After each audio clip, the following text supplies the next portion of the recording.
A lot. So this talk is called Keeping Your Head Above Water, and I gave this talk a couple of months ago in Ottawa, and I just felt it was an important topic to address, sort of this idea of sort of living in chaos. So the description I gave of the talk is the inclination towards sinking, mass chaos, degeneration, decay, decline, and destruction actually really exists. It's not you. And let's talk about that. And I think that it's really important because I mean, I'm hearing this in so many of the challenges that you guys shared.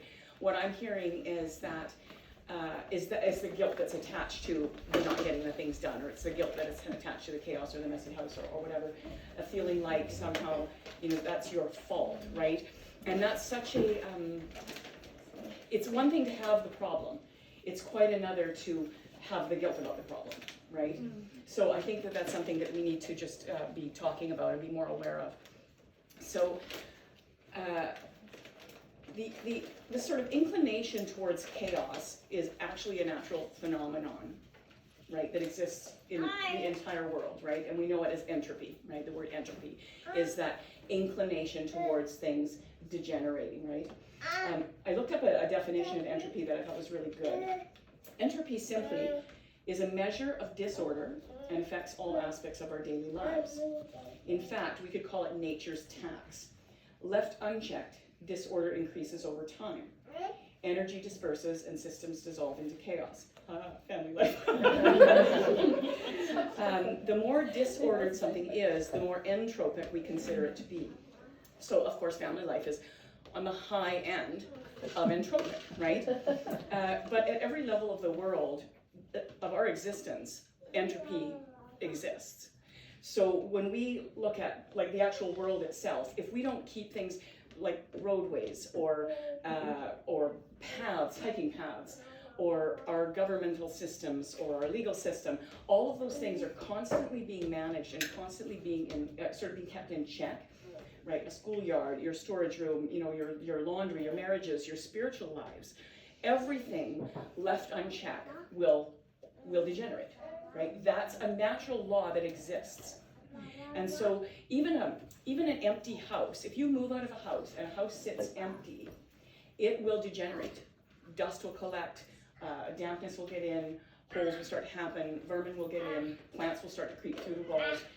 That's what happens in an empty house, which would be on the extreme low end of something that's entropic, right? So if we think about our own lives, you know, entropy is a really obvious thing, and I think that it's one of our big hurdles that we are living highly entropic lives. You know, marriage, family life, all of that. And I think that it's important for us to get past the fact that things are going to stay the same, right? Everything, every little tiny aspect of our life requires management. Nothing's going to stay the same. And I think that for me took a long time to realize that the day is probably going to go sideways, right? Because of entropy. And it's one of our big hurdles. And so I think that it's really helpful for us to know that that is the natural way of things, is to degenerate. And we have to constantly be keeping them in check. Now, sometimes we have to choose to let something degenerate because we only have limited resources. But if we know that that's the natural way of things, I think it helps us to understand that it's not us, right? It's not us. It is the way the world is built. We live in a fallen world, and that's what happens. I'm sure entropy is just part of the fall, right? That things degenerate. So a single person living on their own is going to have a very low level of entropy, right? They can do very little, and most of you were probably single, living on your own or living at home, just being in charge of maybe your own bedroom or whatever.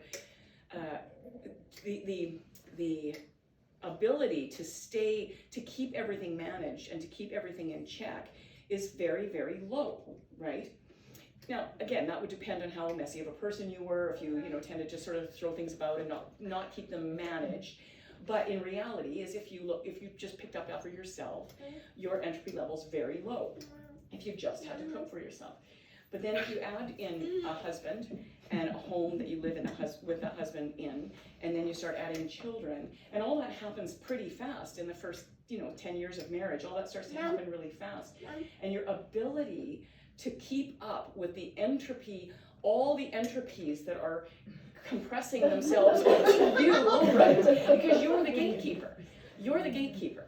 So you become the primary manager in a household of the management of entropy, right?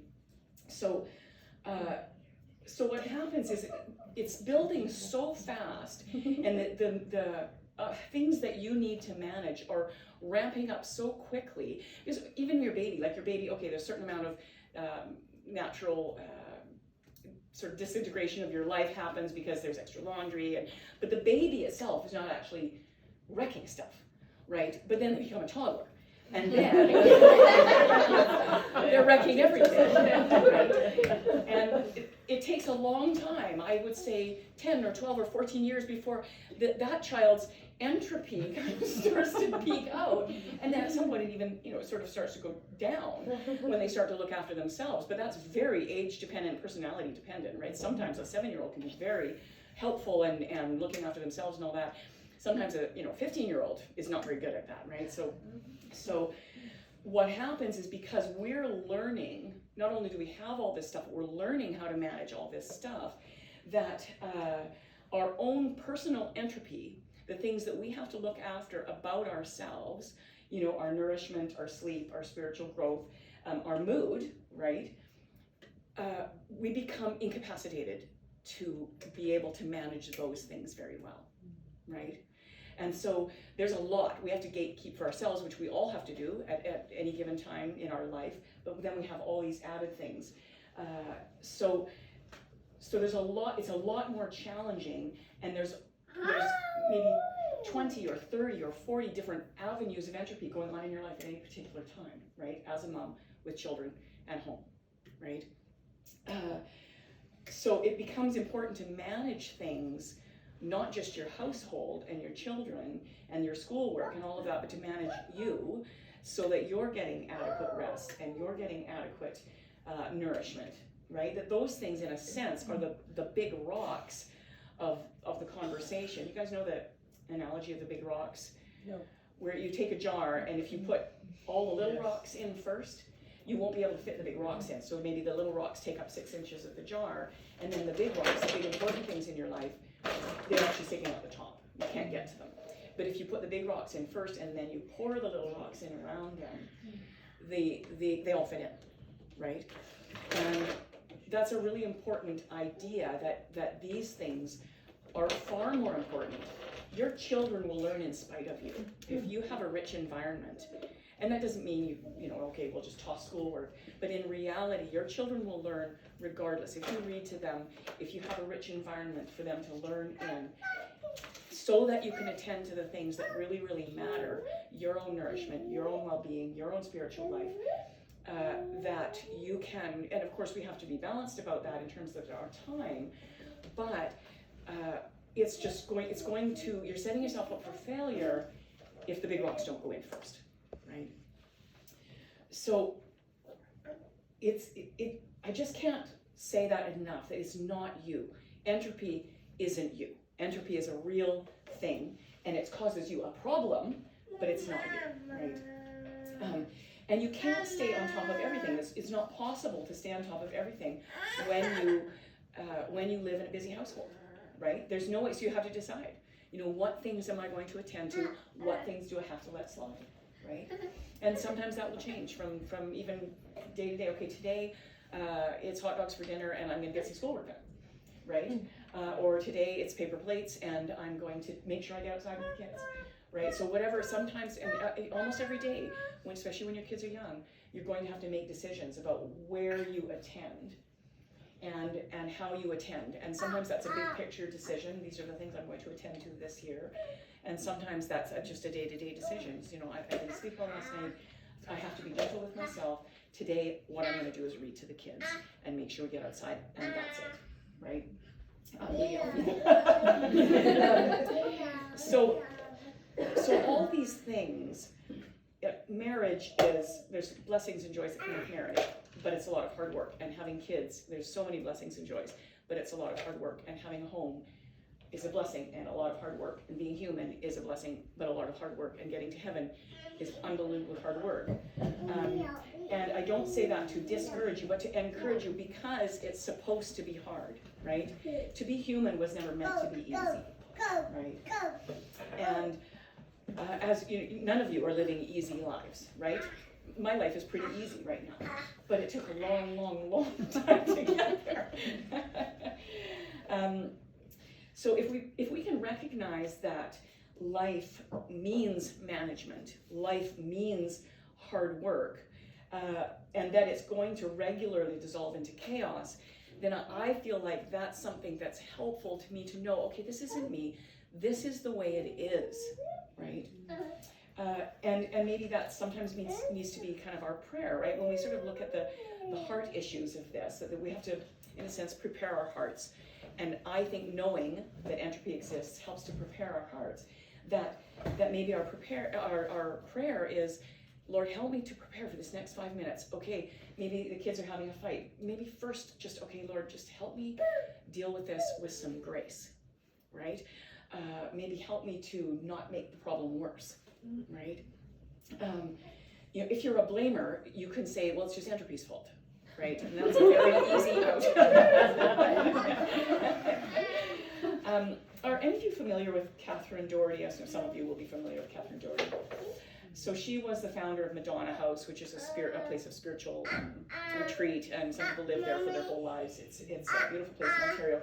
The college, really, Seat of Wisdom, kind of sprung out of the community, the Catholic community, via Madonna House.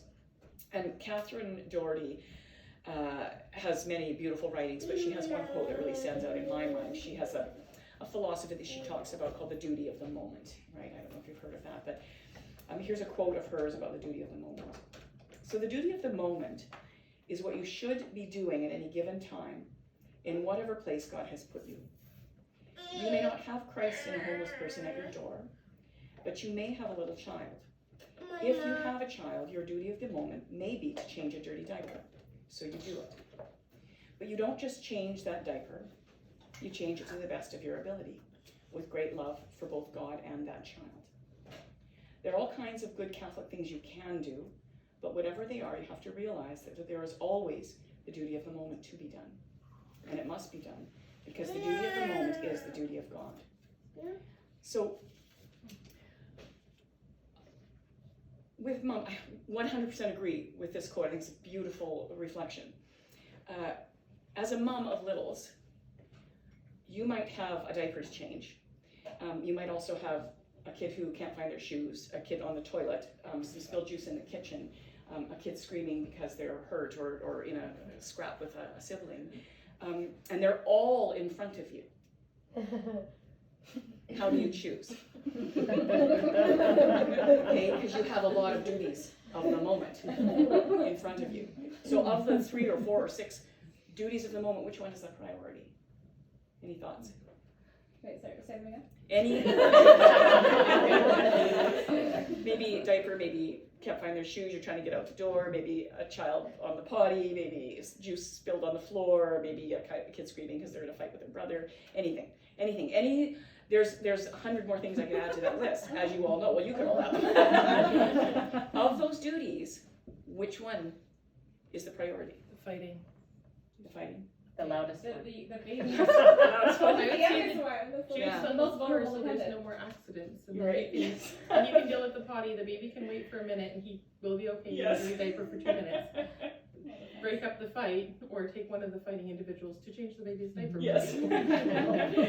There's lots of logistical What about the solutions. duty of like escaping in that Do you moment? need Because when you listed the options, I laid down and I was like, I need to go now. Years ago, Father Frank told me that his mother, I think they had 10 kids in their family, and when things were just going bananas, she would sit down and she would put her apron up over her face. And that was, do not talk to me. And they all knew,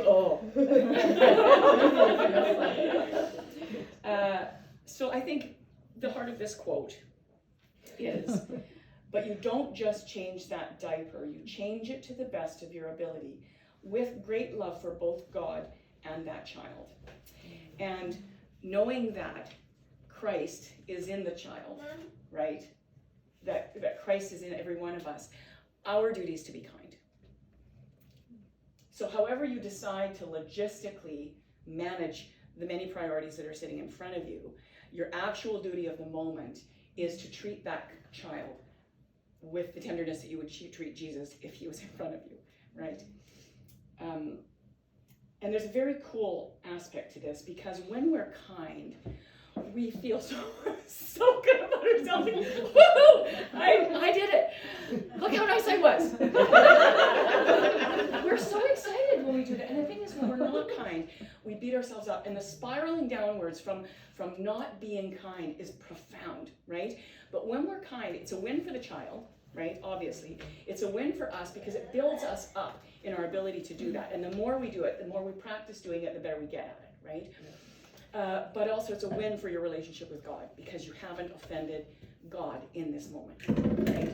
In this moment of interaction with your child.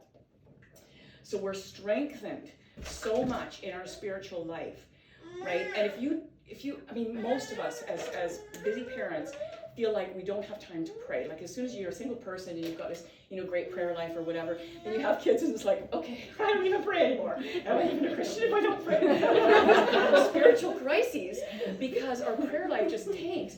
Every time you're kind in an interaction with your child, that's a spiritual exercise, right? That's true. Yeah. So if we had chaos in our kitchen, I'm just going to make an analogy here. If you had a chaos in your kitchen, because you probably never have, so I have to really set this up for you, because you guys probably don't know what I'm talking about. There's piles and piles of dirty dishes, 3 days worth of dirty dishes on the kitchen counter, and there's leftover food everywhere, and there's a giant mess in the kitchen, and you're frustrated, right? You're frustrated with that situation. Like every time you walk past it, just makes you so mad. You don't have time to attend to it right now. So what you do is you take your jar of olive oil that's sitting on the counter and you pour it over everything on the kitchen counter. Because, would you do that? No, why would you do that? Why would you not do that? Make more mess. You're going to make your job harder, right? You're going to make your job harder. Exactly, right? What you would probably do is your very first step is actually fill your sink with hot soapy water and let some dishes soak, because an hour from now, when you have to deal with that, that it's actually going to be easier because you're just letting it soak, right? And but we do this all the time in our relationships, right? In our interactions. Like we literally, something's going on, the kids are fighting, and we just pour oil all over it and light it on fire, right? We do that all the time. Yes. And so I'm just going to give an example here that say your husband, I'm going to use husbands. Because somehow it seems more like we shouldn't do that with our husband, right? Say your husband's at work and you wanted him to pick up milk on your way home. So you phone him and you say, hey, could you just stop and pick up milk on your way home, save me a trip to the store. And he walks in the door, he forgot the milk, right? So if you started yelling at him and telling him he was just, what an idiot you are, how could you possibly have forgotten the milk? Now I'm going to have to go out and milk, and how's that going to go for you, right? Right, you're pouring oil on it and lighting it on fire, because your husband, even if you're married to a saint, it's probably not going to go well. However, if he walks in the door, he forgot the milk, you're disappointed, you say, you know what, it's okay, it'll be fine. Well, I'll figure something else out. We can live with no milk for one day. The whole thing is going to be diffused, right? The whole situation is going to be diffused. So this becomes our spiritual work, right? This becomes our prayer life, to interact with all the people in our house. And if we put that into the sort of the order of salvation, if we can think of things, we have to train ourselves to think of all the things in our life as being, putting them in the order of salvation. Like, does juice actually matter on the floor? Yeah, you have to clean it up. Logistically, you have to clean it up. Does it actually matter, though? Do you have to get mad about it? In the order of salvation, how you react to the juice on the floor becomes your spiritual challenge or your spiritual win, right? So if you consider sort of like putting everything in the sink to soak as kind of a spiritual activity, that okay, I'm just going to soak that for a minute. Just give the Holy Spirit a moment to work before you react to something. So this is a slow burn, right? Every time you practice not reacting, you get better at it, and that takes a long time, like our whole lives, like I'm saying. And to me, it seems a bit unfair that when you need it the most, when you need patience the most, when you have little kids, that we don't have more grace to be patient or pleasant more of the time, right? That our resources are so used up, right? And that seems unfair. And if I were God, I would not have done that. But I'm not God, and I can only make sense of it in terms of vocation. So this is how vocation starts. We get married, big challenge. Then we have a child, bigger challenge, another child, all challenges piling up on us. And so these children, this husband, this messy house, this lack of sleep, these are where I work out my vocation, where I work out my path to holiness, right? And it seems a bit unfair, but it is what we have. It's what we have, right? It's not you. It's God's fault. So just some things to note. If you can think about entropy every day, then you're going to be less shocked when you get derailed, okay? I had probably been a mom for 15 years before I realized that when I get up in the morning, I always thought, okay, today is going to be awesome. And then it wasn't, right? And it was like, oh, I failed again. You know, the kids are bad again. They're fighting again, or whatever was going on. And it was at this sort of moment of awakening where I thought, you know what? Maybe things aren't going to be perfect today. And that's okay. I have to live with that not being perfect. And it got under my skin a lot less when I reached that point in my own spiritual journey that I could accept that it wasn't going to be a perfect day, right? I was talking to my daughter in Ottawa yesterday. She's due in a couple of weeks with her fourth. And I said, you know, every time I had a baby, I would think, maybe this one, I'm never going to yell at. You can't imagine yelling at your baby, right? And then they, you know, then they turn 2 and you're like, what are you doing? And I remember thinking that, and it was just, and she said, I remember when I took my wedding vows thinking, of course I'm always going to respect my husband. Of course I'm always going to let him be in charge. So if you're aware of it, you'll be less shocked when you're derailed. If you can take time to start to notice what derails you, right? What are the things, and there will be lots of things. It's not going to be one thing that triggers you or just derails you. What are the patterns going on that derail you? Most of us can identify sleep. You know, if we have 2 or 3 nights where we don't sleep well, we know our patience is going to be pretty shot. But noticing, self-awareness is always the first step to change. So if we can start noticing what derails us, and then coming up with a management plan on, okay, how can we manage this problem, right? It exists, but what can I do about it? And there will be, you know, myriad solutions to that, and they're going to be different for everybody. But if you're not aware of what triggers you, or even that you're being triggered, sometimes I would go for a couple of weeks, and then I would think, why am I using this tone? I don't remember the last time I used a nice tone of voice. And so for me, that was always the place where I started, because it was what I noticed. It's like, you know, they're asking me just a simple question, can I have a cup of water? And I say, of course, you know. And I'm snitty, and so for me, it always started with, okay, I have to just be aware of my tone of voice, and that was the place that I would start if I noticed that I had been derailed, right? So practice in small ways, that's the third thing, practice in small ways, and just sort of be attending to, okay, what small things can I employ to kind of get myself back on track, right? And so for some of us, that's tone of voice. Sometimes it would be, okay, you know what, I'm just gonna make sure I sit down and read the kids 2 or 3 books first thing in the morning. I'm just gonna start the morning kind of with a happy face. Maybe you need to smile more. Maybe I need to get down eye level when I'm talking to them, just as a reminder that I'm talking to a really small person here, right, who's tender. So kind of have little foundations that you can build on, develop 2 or 3 tools that you can have as foundations to build on when you notice that you're getting derailed. Big goals are not necessarily helpful in this situation. I think it's important to have big goals in our life and ideals that we're working towards. But in terms of getting derailed, like, okay, I'm derailed right now.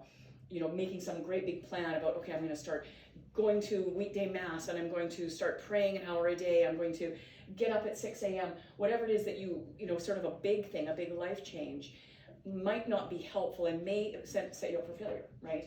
But if you start in small ways and work towards that bigger thing, it's just much more likely that you're going to see little successes. Okay, I'm just smiling more. And the kids are happier, right? Just because I'm making that little effort.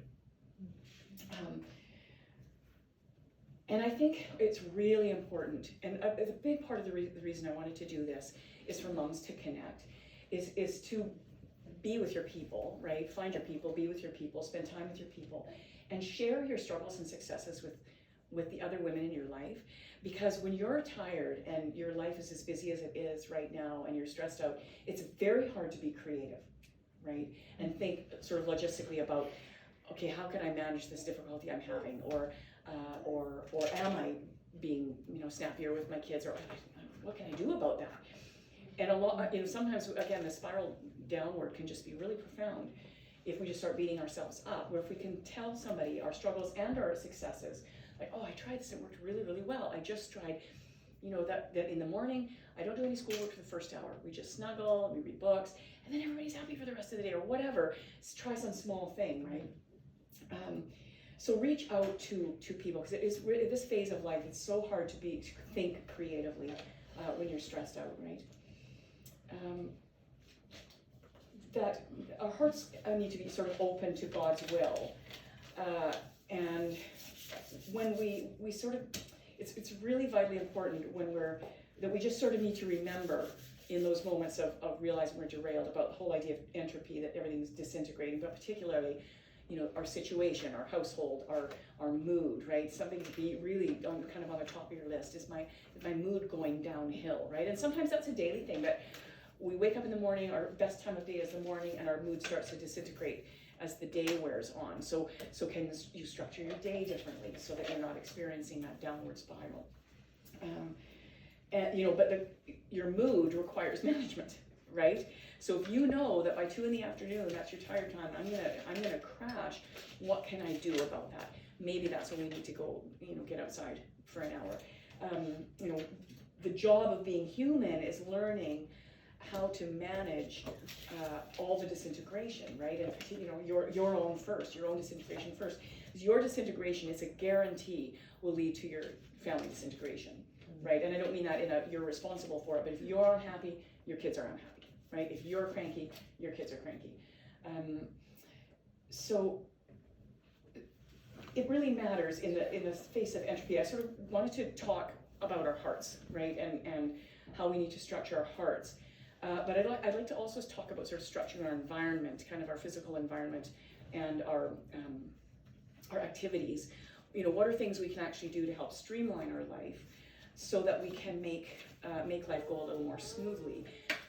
But I think that, first of all, does anybody have any questions before I move on? I have had, but I'm kind of forgetting what they are now. Okay. I forgot. Okay.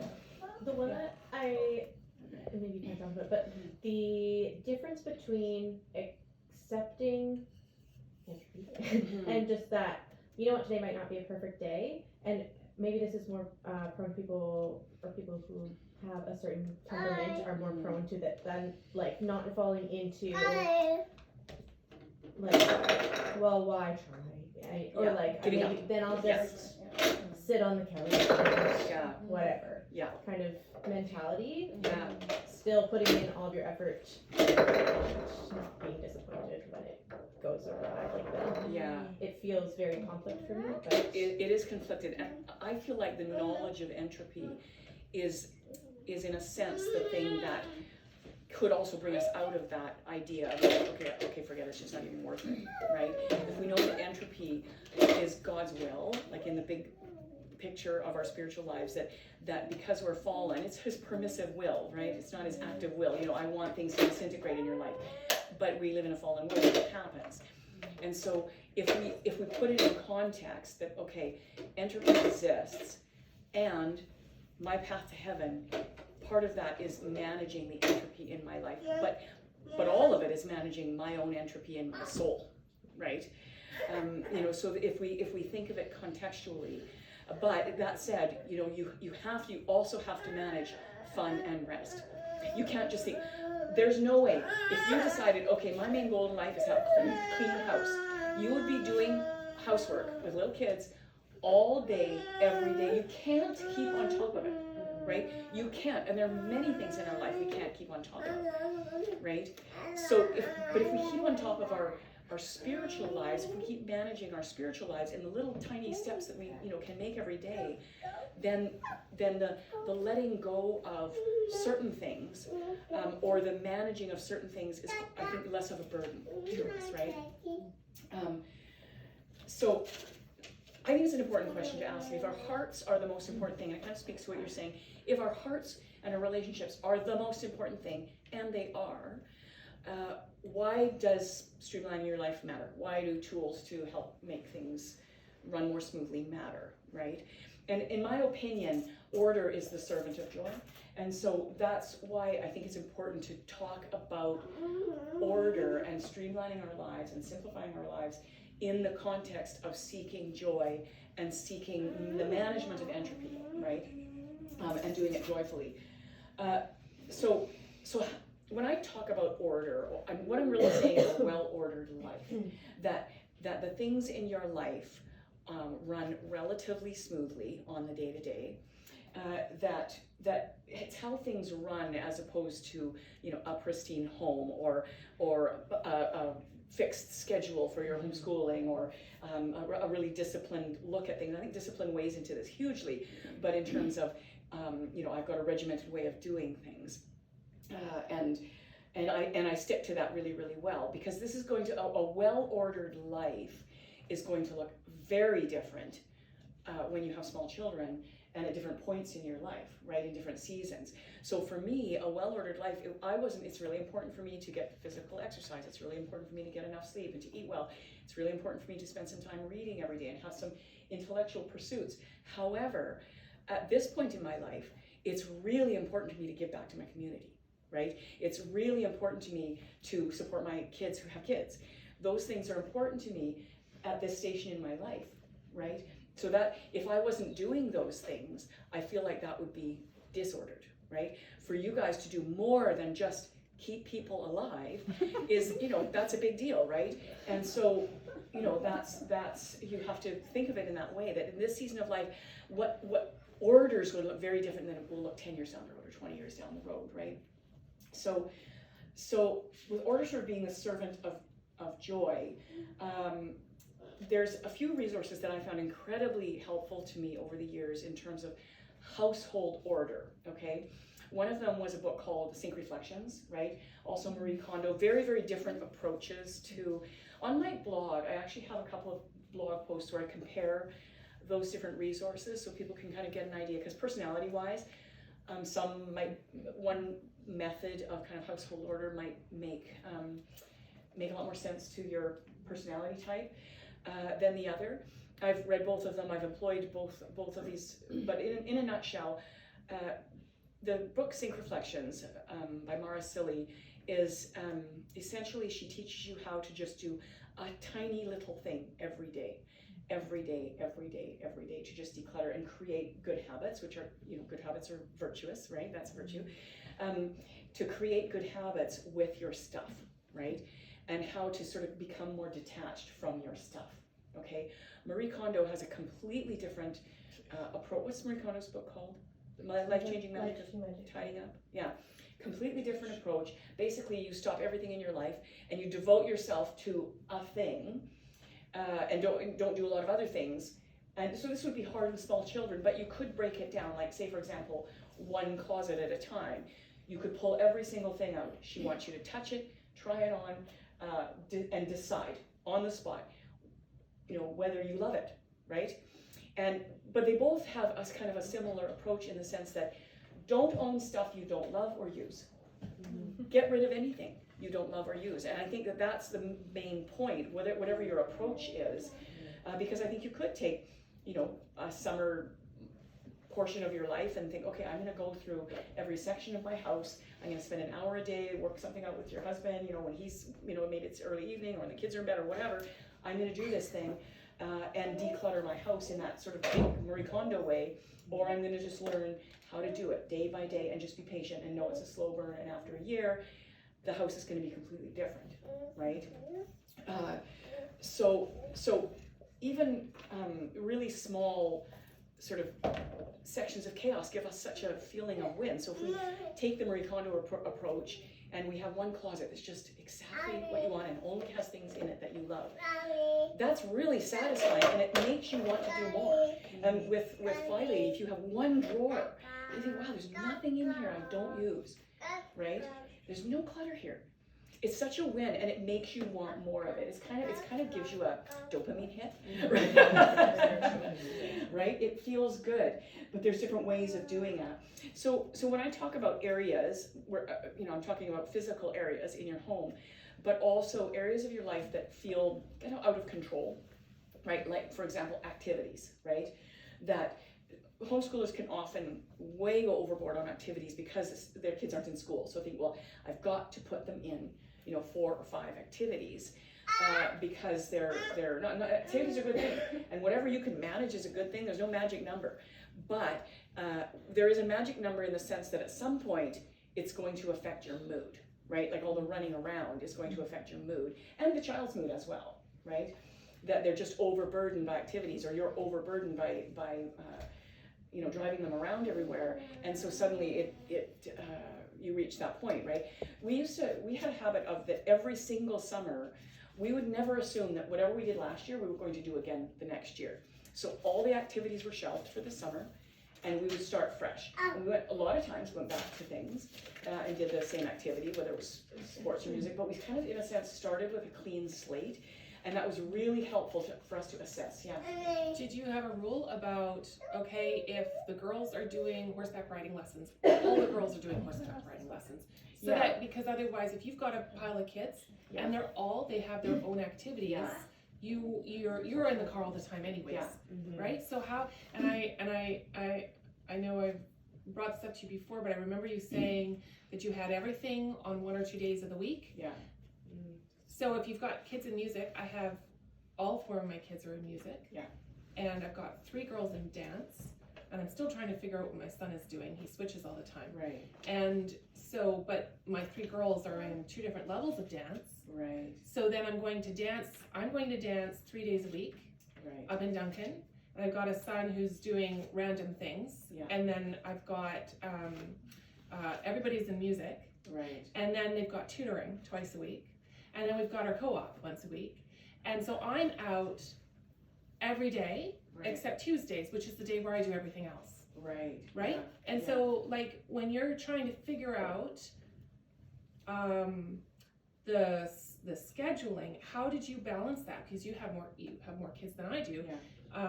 How did you balance that with, okay, well, if she wants to do dance and she wants to do horseback riding lessons, and she has a talent for track and field, right?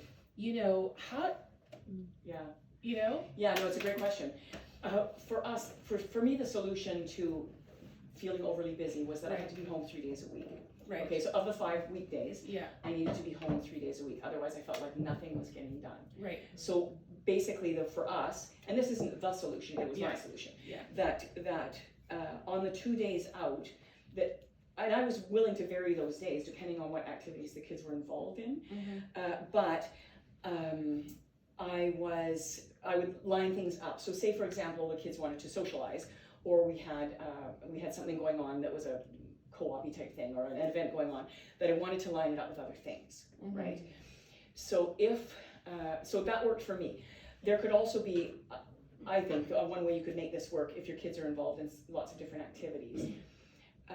And I think that 1 or 2 activities is plenty for any kid. I don't think that we need more than that. I mean, if you have the capacity for it, great. But I think really for kids, more than that is, getting to be a lot, right? Plus the things that you want to do, and you want time for them to socialize and time for rest. Rest for your kids is so important, right? That's when all the learning is absorbed, right? So rest is vital. But it might be that I don't go out till 2 o'clock, or I don't go out till 3 o'clock. At that point, I'm willing to go out. And so our activities will have to line up. And so sometimes it means making hard choices, right? But I would say, okay, so to your question about the horseback riding with dance. So when I was growing up, we were allowed 1 activity. So I had danced, right? I always danced. And then I really, really wanted a horse. And my parents said, 1 activity. The horse is an activity. So if you're going to get a horse, you have to give up dancing. And it was a hard choice for me to make. So it took me a year to decide that, okay, I'm going to give up dancing. I loved it. But I got my horse, and so that was my new activity. And that's what we were allowed. And we didn't suffer for having 1 activity, right? But I think seasons, too, is a way that you can address that. Say, for example, you have somebody who's really, really into horses, and you say, okay, if you take horseback riding lessons, then we need to shelve dance this year, right? If that's really important to you. And of course, for a 7-year-old or an 8-year-old, that might be a really hard decision to make. That might be something that says, you just hold off. We're going to wait till you're 10, then you're going to have to decide. But we're going to wait on that one. So you just shelf the horse question until you're older. So I think we can do things in seasons as well. So maybe they play soccer for 2 years. Then they take up baseball for a couple of years. But I don't think we should be running ourselves ragged. I think that part of the problem that maybe I've backed myself into a bit of a corner, right? Because I told my kids music is non-negotiable. Yeah. You all have to have music. Yeah. And so that's an activity that I've insisted that they have, whether they like it or not. They are all in your music. home, or do you go out? No, we go out. Okay. We go to Iris, and then there's my girls love to dance. Yeah. So I'm not going to say they can only do music, right? They dance. Yeah. Right? And See, so, for us, and they love that. They love music was dance. part of the curriculum. So Right. as far as I was concerned, music was homeschooling, and so Right, exactly. I wasn't going, because it was non-negotiable for us as well. So I think that's one way that we can work that. I see that. Okay, that's curriculum. And then the dance is also curriculum, because that's phys ed, right? Yeah. Although they have other opportunities of gym night and all that stuff. And still. same as horseback riding. You can also, the other thing too is you can answer these questions sometimes seasonally. I love the camp style approach to learning. So our kids would do like a horse camp. So for a week, they would go and do riding lessons for the week. Or when I did co-ops, I often did it as a camp. That for a week, the kids would come every day for a few hours, and that's, they would learn how to write an essay, or they would learn how to do speed charts. And that camp style learning that's available over the summer, because we're not limited to the school year. Everything goes on their, activities list of what they do for homeschooling. So some camp style learning would also answer some of those issues, right? Yeah. So activities is definitely something that all of us sort of need to address at some point in our lives. How much time do I need at home to feel sane, right? And that's a different answer for everybody. You might love being out of the house all the time. I actually knew a mom. She had a bunch of kids, like 4 kids or something. She's like, no, I love to get out every day. I love to go to field trips, and it's hard to get the schoolwork done because I want to just do stuff. And I thought, wow. But good on her, right? She knows what her sort of tolerance is. So back up a little bit to our physical space. When I say that order of sort of joy, I'm going to give an example of that. So if we decide, just being able to find our stuff, there's so much joy in knowing where your stuff is, right? Because if you have to look for stuff every time you go to do a thing that you do every single day, it just sucks all the joy out of it, right? And so, what's that? So if you're scrambly, just pick one thing though. Like start with just one thing that I'm going to, I was losing my keys all the time. I would lose my keys all the time. And it was so frustrating. And I'd have this panic attack if I was out with the kids and we were going to the car, and I'm standing at the car and I'm digging through my diaper bag thinking, where are the keys? Where are the keys? And then I had this great idea that I would safety pin them inside the top of my diaper bag. And so it took me a little while to kind of train myself that I'm going to safety pin them. But even if in your home, like you say, you lose your keys all the time, right? That if you need to find a place that's safe and efficient, right? When you're changing a habit, it has to be safe in the sense that nobody can wreck it, and efficient in the idea that you're going to actually follow through with this thing. So say the safe place was, up in your bedroom top drawer where you're going to keep your keys. You're not going to do that, right? You're not going to follow through with that. So where's a safe place that's also efficient? Like right inside my door, I'm going to put a hook up really high, and that's where my keys are going to go, so the kids can't get them, right? When I say safe, I'm talking about toddlers. So it has to be both, when you make changes, it has to be both efficient and convenient. So we sort of need to sometimes think things through. It's like, okay, I want to change this one thing. But when you make that change, like where you put your keys or your phone or your wallet or whatever it is, when you know where it is and it's there when you go to get it, it's like, oh, look at me, I'm so together. Right? That we really can, it's really builds us. And then we want to do more of that in our life, right? Some seasons are suited to change, like making changes, right? And as you guys know, with little kids, like there's sort of, say there's some back bedroom that's your, like the place you hate more than anything. And you know that when you're pregnant and for that first year, there's no way, but maybe you can find a few minutes before you're pregnant again. for a month, you spend 15 minutes a day going in that room and going through the things, right? That's where the book Sync Reflections really shines, is how you can accomplish huge tasks in just a few minutes a day, right? And how to do that and how to be okay with the few minutes a day. And sometimes, you have a new baby and all you can manage is one tiny area of your house. I used to have my rocking chair and a table and a little basket of stuff that I needed, so that for this period of time, all I'm really going to care about is this, right? And the house would fall apart, but I can use paper plates. It's okay. Even if you use paper plates for 6 weeks after you have a baby, it would be okay, right? Nobody's going to die if you use paper plates. And so, the things that you can do to make your life easier, maybe you have a high schooler come in a couple of days a week and just get caught up on your dishes, right? Brianne's doing that now, not high school, it's Sabrina actually, who's coming in. She's post-surgery and her life is, and she has a baby. And my daughter recently had her colon removed actually, so she's just gone through this brutal 3-month-long struggle, and then ended up with this, horrendous life-changing surgery.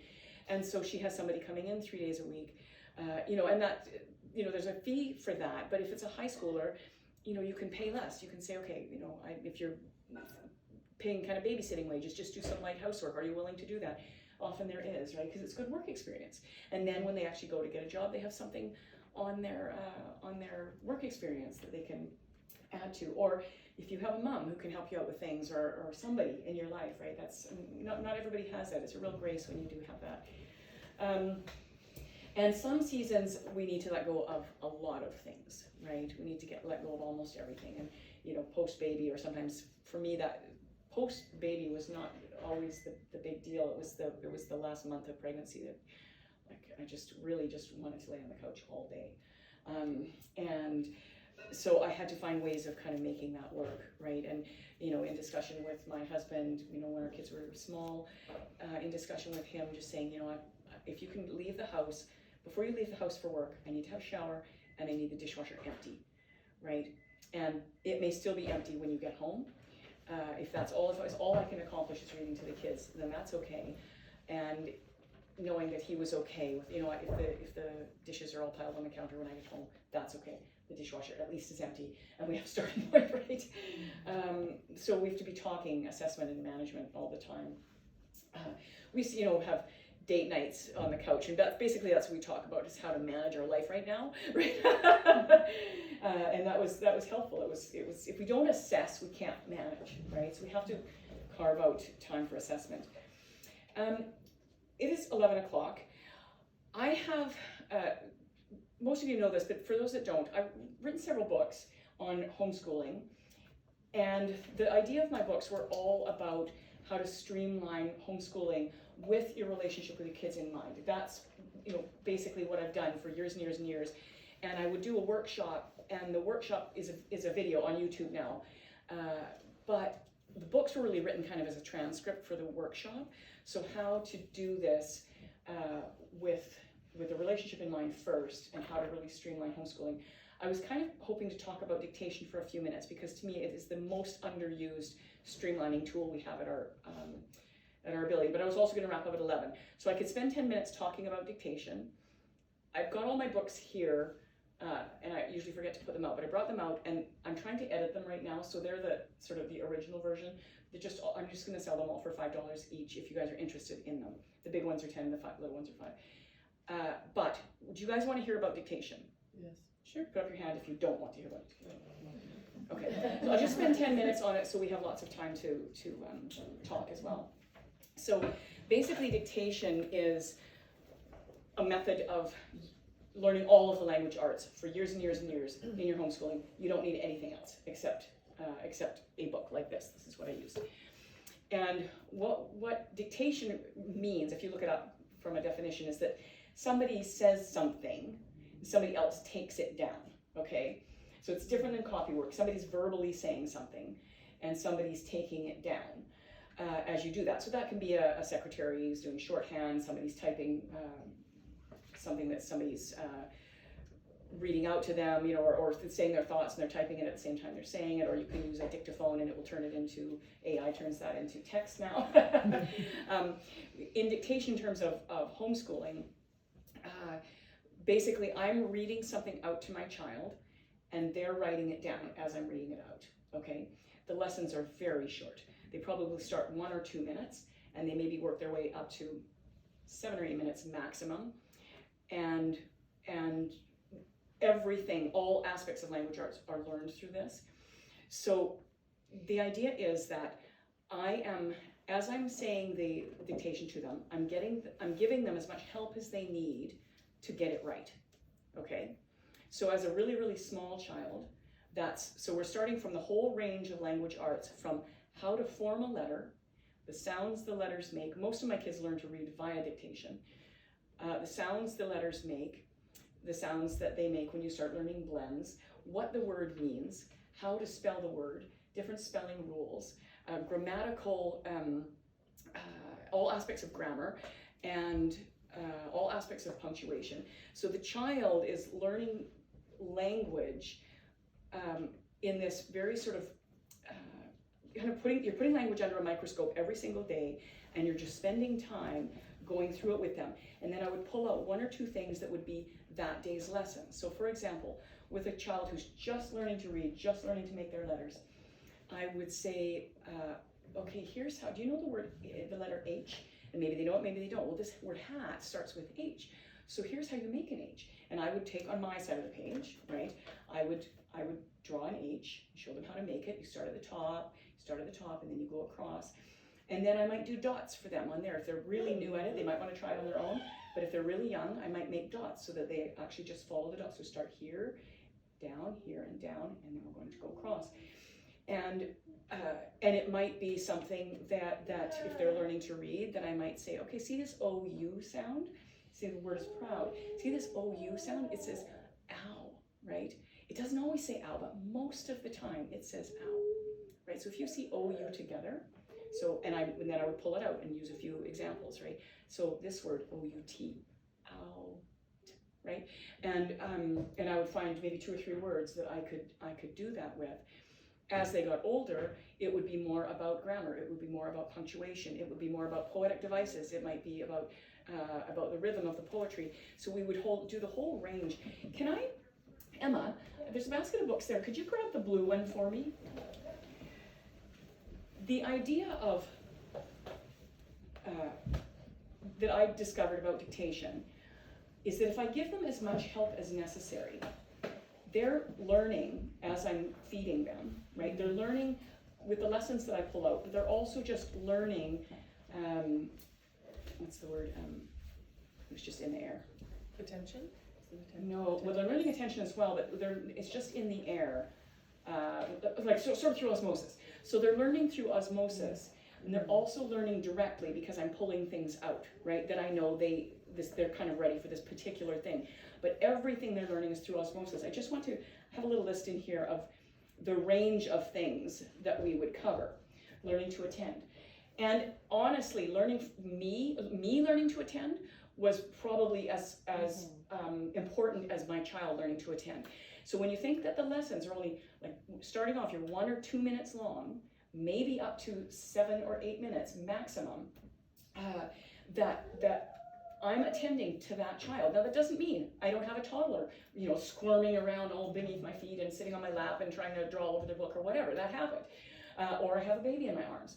I didn't need to get away from the child to have them on me. As I had older kids, then I would ask, the year between 1 and 2 was the hardest year to homeschool, right?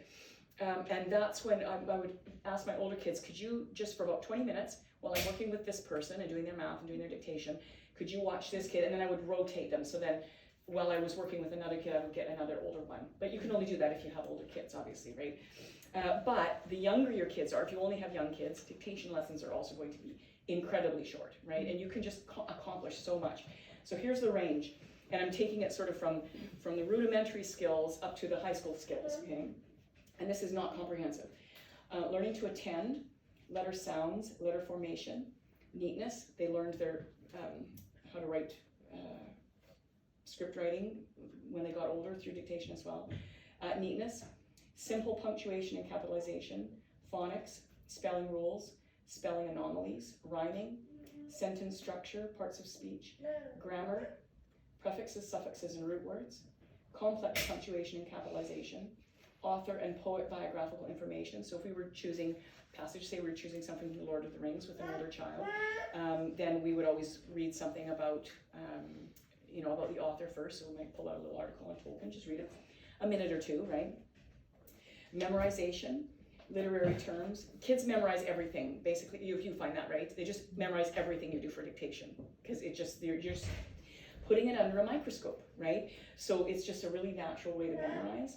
Literary terms, poetry, types of poetry, poetry terms, rhyme, rhythm, and meter, poetry and literary analysis, speech arts, poetry and prose recitation, dramatic monologue, prepared speeches, exploration of ideas, referencing scripture, using reference books, including atlases, encyclopedias, and dictionaries, and research skills. So except for independent writing, they're learning everything through dictation, right?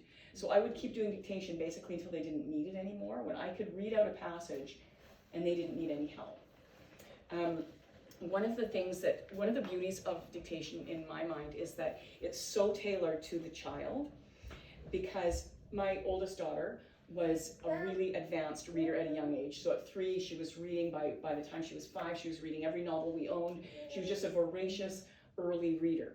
But her fine motor skills were not very good. So when we started kindergarten, she was still making some great big sort of kindergarten, what you would expect a kindergartner to make, kind of in letters, and yet she could read any book on my shelf, right?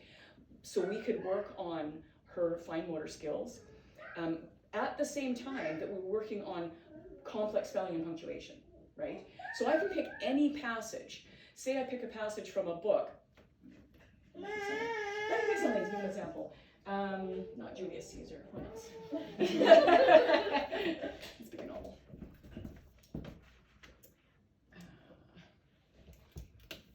Outlaws of Ravenhurst. So I could do, technically, with a kindergartner, I could take a book. I wouldn't do this. I would usually start kindergartners with things like nursery rhymes, right, and fun poetry. And I usually let my kids choose what we wanted to do. But, so I'm going to read this passage. I need the mother's evidence that he is the heir. Lady Margaret will not dare to cross my will. She knows the penalty. Sir Roger's face grew very ugly. So I could do 2 words with my brand new reader. Now, I probably wouldn't be that interested in this, right? But technically, I could do that. I could do 10 words. I could do that in an entire sentence. If they didn't get a sore hand and their fine motor skills were good, I could do the whole sentence.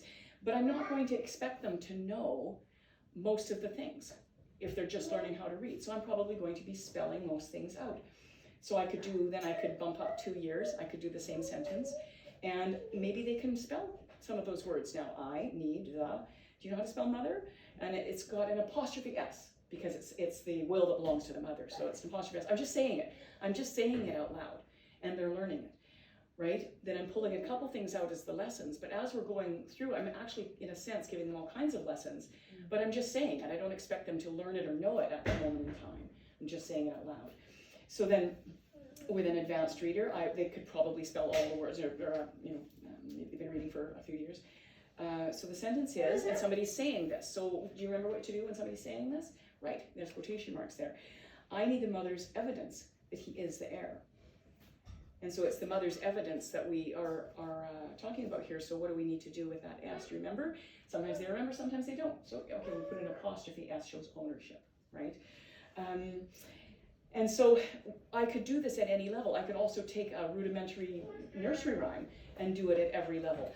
But at a higher level, say my child wanted to do a really fun kids poem and they were 12 and it was kind of above their skill, we're going to read about the poet. We're going to talk about, well, why would they have written this? We're going to talk about the meter and the rhythm, right? So we just have this power-packed, streamlining thing that we can do in homeschooling to teach language arts that's not only fun, and the kids enjoy it, right? If you make it enjoyable, they enjoy it. The kids enjoy it. It's a moment of connection in your day. It's a great way to start the day because you're just, really with them, right? And you're looking at language under a microscope. You're learning all about language and all its technical parts, but you're also looking at it from a telescope, right? Because you're looking at the beauty and purpose of language, right? And you're doing that all the way through, those two things all the way through at their various levels as you're just discussing language, right? It's such a gift, and I feel like it should be better known. I have a couple of YouTube videos. So I address workshop, in this workshop that I was talking about on my YouTube channel, which is just Bonnie Manning. I've got the workshop up there. It's like a full day workshop. One of the, it's broken into 4 parts. One of the episodes deals directly a lot with one-on-one work and particularly dictation. We sort of spend an hour on it. So this is just giving you the, short version. But there's also a couple of videos of me doing dictation with my grandkids. So you can kind of get an idea of how it works. So I've got one with Edwin and one with Ronan. The one with Edwin was maybe a year ago. Yeah. A lot of people have viewed those videos, right? Because I think it helps you sort of get inside the brain of it, like what you're actually trying to accomplish, and the interaction between them and me. And the thing is, like, I'm their grandmother, not their mom. So as a mom, your interaction is even more intimate and more part of building your relationship and building your day. That's all I'm going to say about dictation because I've got videos and stuff on it. I think it would be a great topic, though, to discuss sort of in the future. Yeah. Just a very short question. Yeah. When you're talking about dictation, you talked a bit about introducing different language things in dictation and with a kindergartner. Right. So Mirene doesn't know all her letters yet. So are you saying, That's would you learn them? So this is a method of actually teaching them the formation of the letters, the sound of the letters. Yes. So you didn't use like a program to learn those things first. No. I see. Okay. We didn't use any language arts programs until the kids got to high school, and then some of them chose to, like Lucy chose Seton English, and you did a world literature course or something like that. And then I used Andrew Puduwal for independent writing. And I did not do Andrew Puduwal. Like he says, you can start it at whatever. He's got some that's for 8-year-olds or whatever. Yeah. We rarely started writing before 11 or 12, like independent writing. And by the time they were independent writing, their vocabulary was huge and their capability was huge. Some of my kids opted to start earlier, but it wasn't a requirement on my part, right, that they start earlier. So. Yeah. Sorry, I have a quick question. Yeah, no, you're open for questions for the next few minutes. So. When did you? I am terrible at English grammar. Right. So did you have reference books for yourself that you would recommend or have a list of somewhere? Yes. For doing that sort of? Yeah, on the. I've always avoided dictation because I don't know all the rules. Exactly. Yeah. No, I had for several years, and I still always kept reference books by me in case something came up that I didn't know. It's like, okay, why would they put a semicolon there? I'm not really sure. Right? I could look that up. So what I started with, and this isn't a great solution, but I have better solutions. In the front of this big dictionary. There's a whole grammar and usage punctuation guide in the front of it. So I kept that by me for the first few years of doing dictation because it was super helpful. There's Usborne makes a book called, do you have it? Punctuation and Grammar? Yeah, I have it. I have it. Do you have it? Okay, I think I have it here. One sec. Yes. Junior Illustrated Punctuation and Grammar. Okay. So I could use, it came along after I didn't need it anymore. But it's really good and it's sort of kid friendly. But I would have that sitting there, like look it up. And what a great thing for your kid. Did you see? Yeah, I don't know. I have no idea. Just look it up. Right? There's also other sort of guides. There's lots of printables, lots of really creative mums on Etsy kind of making printables. Some of them are free, some of them are very, very low cost. That you can print out a punctuation guide, or you can pick out a guide on, blends or various aspects of grammar or parts of speech, right? Okay. So you could print those off, put them in a binder or on your wall, depending on the space that you have. It's been one of my goals to create some sort of graphic that has all the things that I think are the most important to look at based on that list that I read out. But it's just such an unbelievably streamlining moment of your day, right? Who does dictation? Yeah, I know you do, Mary. Okay, yeah. So how are you guys finding? Are you finding it's working for you? Are you finding there's challenges? Do you? It's working for me. I think, like I said before, like the biggest challenge is that like my boys will climb on it and like grab it, and like, they won't sit on my lap. Right. So I have to find. It's hard to actually like attend fully to be with them for every letter because there's just always someone like climbing up or whatever. Yeah. I've started. My best solution for that has been to do it at like our bar, which is the only place that the little ones can't climb up to. Right. So I have to stand and do it. But at least like. And it's short, so that probably works. Yeah. Okay. But yeah, it's working. Okay. The kids love it. Okay, awesome. What about you guys? You find it's working for you? Yeah, I think so. I started doing this recently with my youngest. So she's at the point where she can write her sentence fully, and I don't really help with the grammar, higher grammar stuff at this point. But I was wondering, I think I seem to be more leaning towards the memorization, and is that even beneficial? Because I'll tell her, okay, just put your pencil down. I'm going to say the sentence 2 times, and then she'll just have to try to write it out from memory. Is that what she's trying to get at? It's like trying to write. Well, I think that you could use dictation for different purposes, right? Okay. So if you wanted to use it as memorization, you could.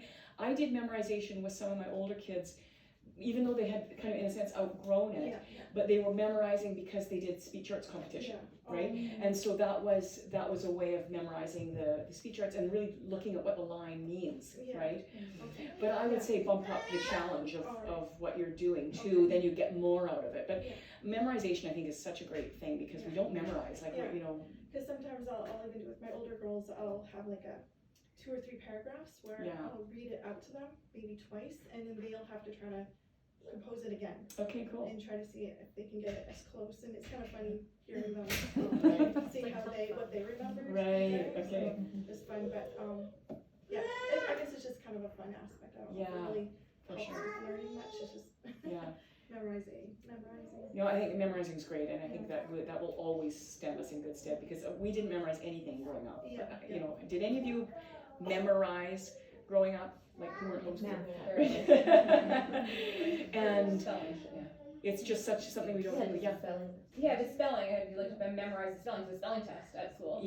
But then you forget them, right? Yeah, you memorize and forget it. Yeah, exactly. Do you have any good games, ideas of games you can do that have to do with dictation? Make it maybe a little more engaging for a 5-year-old boy? I do think it's an interesting thing to think about because not everybody is ready. Some kids are ready at 3, right? They see that you doing other dictation with other siblings and they want to sit down and do dictation, which is great, that's fabulous. And just do something silly and fun with them, right? When Lydia was young, she wanted to do everything in colored felt pens, right? And like the point is not to be writing with a pencil. The point is to be learning language. So I just let her write in whatever she wanted, and then she went through this phase where she wanted to do all the letters with these big curly cues. So as she got more advanced and her motor skills got, she's very artistic, right? And so like you could hardly read it for the curly cues, but that was okay, right? So then now dictation becomes also an art project. But you had also suggested in flour or in sand, like these are specific ways, like with their fingers if they weren't able to hold Something pencil. tactile, yeah. So if Yeah. they can't hold a pencil or they just need more engagement, you could use Play-Doh, you could start making letters with Play-Doh, and just play at first. Just teach yourself and the child to attend just by like, oh, let's have some, you put flour or sand or something in a tray, and you just trace the letters into it, right? Or use Play-Doh, or do you guys know what wiki sticks are? They're like wax-coated colored strings, and they're less dangerous than pipe cleaners. So they can use that sort of thing, or anything. They could use noodles, like wet noodles or something like that. Whatever you think is going to grab their attention, that would be totally fine as kind of your attending. Eventually you want to move to paper, but you could do a year or two of just tactile letter kind of exercises. So, but I've heard people also do things like cut out letter shapes in sandpaper. So they have feel. You can get a lot of that kind of thing now, like really tactile letters. Maybe there's foam sponge. You know those foam sponge things letters that you can use in the bathtub. Yeah. Exactly. Yeah. So you could start just bringing one out and say, oh, let's see if we can make it work, right? And just make it fun and light with them. And with boys, sometimes it takes longer, like a year or however longer to get them to attend, right? Yeah. Scrabble tiles. Scrabble tiles, smart. And Okay. the little Scrabble tray is really important. Smart. Oh yeah. And the board and okay, that's a great idea. Anybody have any other ideas? Yeah. Oh, just with the dictation, because when I first started doing dictation, I would just pull books off the shelf and do poetry or a Bible passage and that kind of thing. But just to streamline things, I found this set of books called Spelling Wisdom and Using Language Well, and you use them together. And I had some of the same struggles as well as Emma, and I just couldn't remember the rules of things, and I was like, I just want it done for me, and so it has a dictation passage for each day, or each day that you choose to do it, and along with that and the other book, it gives you what you're going to be working on in that passage. It just breaks it all down for you. Okay. It even has little activities with it if you want to do that. And in a sense, it's training you. Like you could go off on your own at some point, but it's kind of training you. Yes. You could really, you could have a, in a sense, like a language arts program, and you could say your kid hated it, and every time you brought it out, they had a big screaming hissy fit and threw themselves on the floor.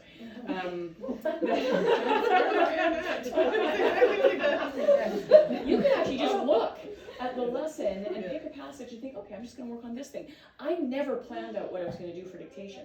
I liked just having something and just pulling out whatever was there. But you wouldn't have to do that. You could plan it as much as you wanted. And then you could say, okay, then you could also plan it that, okay, I want to work on punctuation. When to use a period, when to use a comma. Maybe that's it. And when so that's what you're working on, and you've planned that out.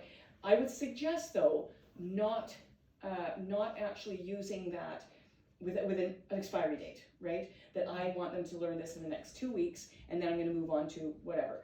I would recommend not planning out your school year that way, because somebody is going to take 6 months to learn how to use a period, and it's just the way it is, right? And they forget every single time, and then suddenly it just gels and they get it, right? But if you put an expiry date on it, then that leads to frustration for everybody, right? So you can plan as much as you want. I didn't plan at all, so yeah. Did you have children who were more headstrong than others? Oh no, not at all. I won't name them. Yeah, I had a handful of headstrong kids. Yeah. My daughter's only 3.5, and she's very keen to learn things, but she is also very keen to control things, and so it's like, well, this is how you write a letter, and she's like, well, this is how I write a letter. It's like, well, no, let me show you. Actually, I know how it is. I'm going to teach you. Yeah. Okay. Great. Yeah. Well, see, again, she's 3.5, right? So she's going to be different as she gets older, but you want to work with that. She wants to learn. So if you were doing that, I would just diffuse that situation. Just say, you know what, you can make it any way you want. There is a right way to make it. Let me know when you want to know the right way. and eventually, right, if there's an easier way to make it. So she says, well, this is how I make it. You can say, okay, the rest of the world makes it differently, but that's your way, right? Like, kind of let her own that, right? And because it's those loggerheads that are easily diffusable, but when we have somebody who's headstrong, it's like we're just waiting for the next, you know, and that can get us in a bad place, right? Yeah. Theodore did that, and he's not headstrong. He did that too, though. He was like, I do it. Like, yeah, there's developmental stages where they're more headstrong, and then there's the kids that are always headstrong. Yeah. For sure. So it was easy with Theodore to be like, oh, really? Okay. And then one day he was like, I want to do it like you. Well, can I just say something? Like one of my sons, he's 6, he still holds his pencil like this, like whenever he's doing anything. But I want him to start working on the muscles to hold it like this. And we have a certain writing book, so I say, oh, when we write in this book, we hold our pencil this way. Exactly. And when you do all the other stuff, you could hold that way. But, you know, for this 5 minutes, 3 minutes, whatever it is, this is how we hold our pencil. Yeah. And you know, this is where we practice that. The rest of your time you can do whatever you like, right? And when they're, you know, when kids are journaling and things like that, if they journal or if they, I was never, you know, it wasn't something I got my kids to do, but if they're doing it, you know, journal, don't make that, because what a way to kill any creativity or feeling of accomplishment by looking at their journal and correcting it all.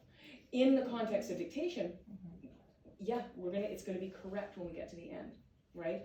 Because, you know, that's actually not how you do it. Now, I wanna make a note here on some kids love to just try things, charge ahead, and just do it. And if you say, oh, actually that, you know, did your R backwards or whatever, they wouldn't care at all. Just erase it and put, and some kids wig out completely if you correct anything they do. So that sometimes you get them to show you first, okay, if, you know, I know how to do this, show me with your finger first, right?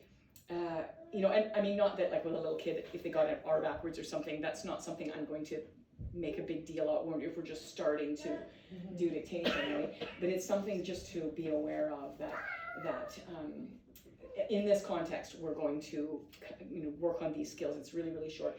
But when you're journaling or whatever, that's on you, right? Even when they're writing essays, like that's not the place. We're learning a skill of writing. We're learning how to get our ideas on paper. That's not the place where I'm going to make a big deal. Final copy, yes, right? But all the practice copies, that's not what I'm going to focus on. It's a different skill.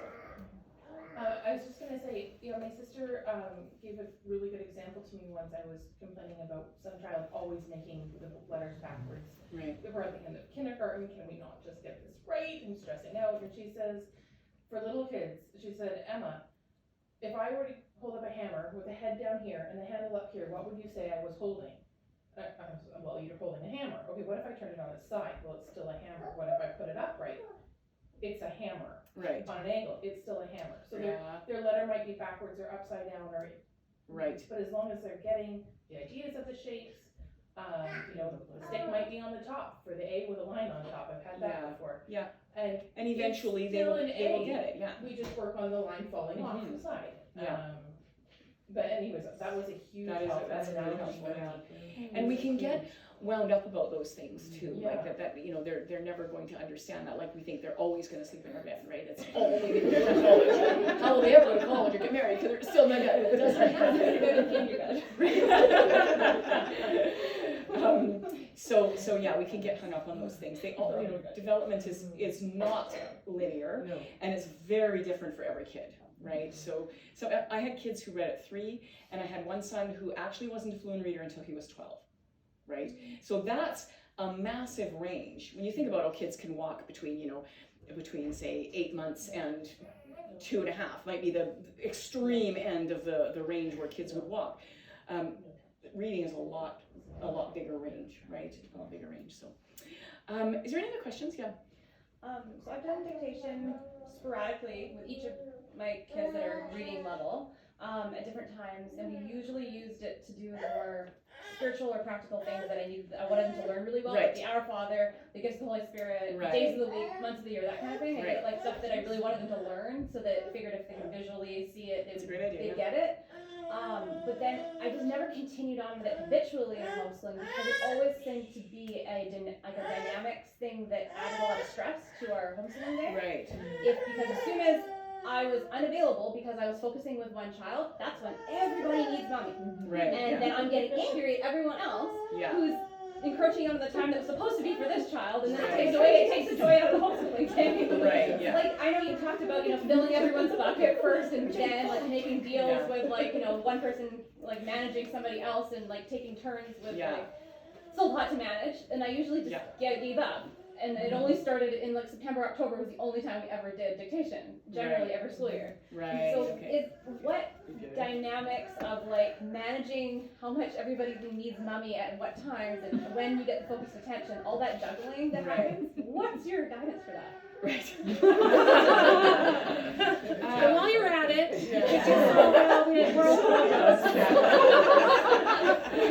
I wish I brought a priest here. Actually, I did look into that. I thought, this would be a nice little time to have confession.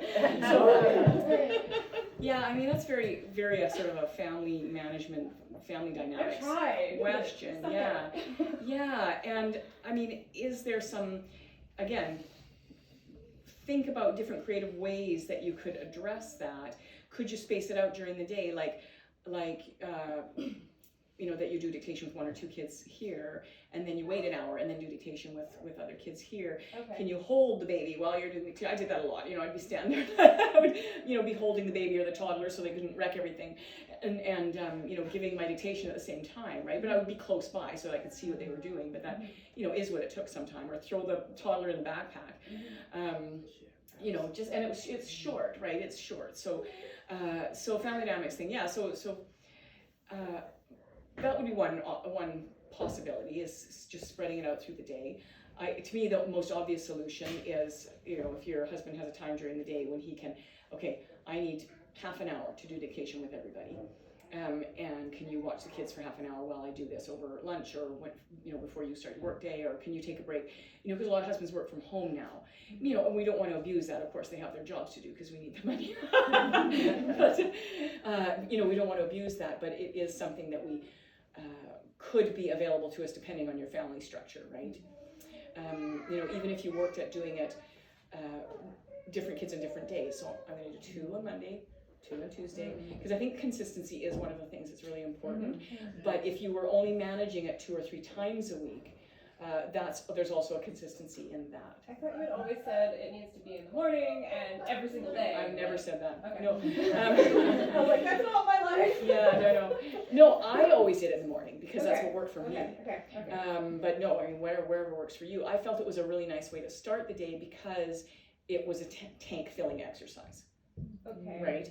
And so because I made it pleasant, because my kids wanted to do dictation with me, then it was an opportunity to just have a little fun together and before they did their other things. Right? But the other kids that aren't getting it at that exact moment in time are like starving for mommy's attention because they're like jealous or something. Because maybe because it's so rare. Yeah. I didn't do it I always regularly, started with the youngest as well. Because for that reason, I started with the youngest. Okay. So then they would, kind of be more happy to go off and play. Okay. Right.